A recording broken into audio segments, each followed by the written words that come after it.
Assalamualaikum warahmatullahi wabarakatuh. Salam dan bahagia Bapak Ibu Guru. Berjumpa kembali dengan saya Siti Fatimah Wahab, calon guru penggerak angkatan 11 dari UPTD SMK Negeri Sulbar, Kabupaten Mamuju. Video ini adalah koneksi antar materi modul 2.1 pembelajaran berdiferensiasi. Apa itu pembelajaran berdiferensiasi? Pembelajaran berdiferensiasi adalah usaha guru dalam menyesuaikan proses pembelajaran di kelas untuk memenuhi kebutuhan belajar individu murid. Artinya, pembelajaran berdiferensiasi adalah pembelajaran untuk mendukung semua murid di kelas kita. Maksudnya apa ya? Ingat, setiap anak adalah unik. Mereka punya kelebihan dan kekurangannya masing-masing. Begitu pula dengan minat, gaya belajar, kebiasaan, pola pikir, kemampuan literasi, dan lain-lain. Pasti berbeda kan? Nah, disinilah diperlukan usaha guru untuk dapat memenuhi kebutuhan belajar murid yang berbeda-beda agar mereka merasa nyaman saat belajar di kelas dan tentunya tujuan pembelajaran dapat tercapai. Lalu, bagaimana cara untuk dapat melakukan pembelajaran berdiferensiasi di kelas? Agar dapat melakukan pembelajaran berdiferensiasi, guru harus memahami tujuan pembelajaran terlebih dahulu. Selanjutnya, mengetahui dan merespon kebutuhan belajar murid, menciptakan lingkungan belajar yang mengundang murid untuk belajar, melakukan manajemen kelas yang efektif, dan melakukan penilaian berkelanjutan. Berkaitan dengan kebutuhan belajar murid, guru harus memahami 3 aspek berikut. Yang pertama, kesiapan belajar murid atau readiness. Kesiapan belajar mengharuskan guru untuk menilai pengetahuan awal dan menentukan apa yang telah murid ketahui dan di mana murid berada. Yang kedua, minat murid. Minat setiap anak pasti berbeda-beda. Minat adalah salah satu motivator penting bagi murid untuk terlibat aktif dalam proses pembelajaran.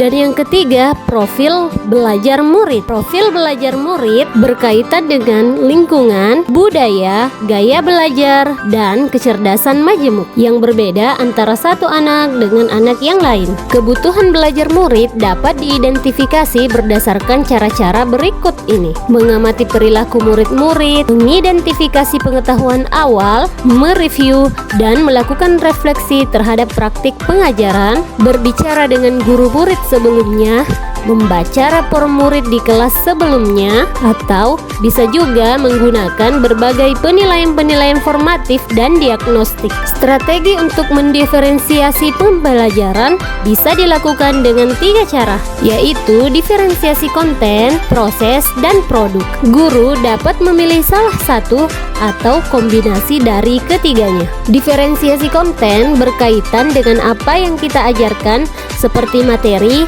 konsep, atau keterampilan yang perlu dipelajari berdasarkan kurikulum. Mendiferensiasi konten bisa juga dilakukan dengan membedakan pengorganisasian atau format penyampaiannya, bukan mengubah atau menurunkan standar kurikulum. Diferensiasi proses merupakan kegiatan yang memungkinkan murid berlatih dan memahami atau memaknai konten dengan cara membedakan proses yang harus dijalani oleh murid. Dan diferensiasi produk berupa bukti yang menunjukkan apa yang murid telah pahami dengan cara membedakan atau memodifikasi produk sebagai hasil belajar murid, hasil latihan, penerapan dan pengembangan apa yang telah dipelajari. Lalu, adakah keterkaitan antara modul pembelajaran berdiferensiasi dengan modul-modul yang lain? Tentu saja ada. Untuk dapat melakukan pembelajaran berdiferensiasi, maka guru harus berusaha memenuhi kebutuhan belajar anak sesuai dengan kodrat alam dan kodrat zaman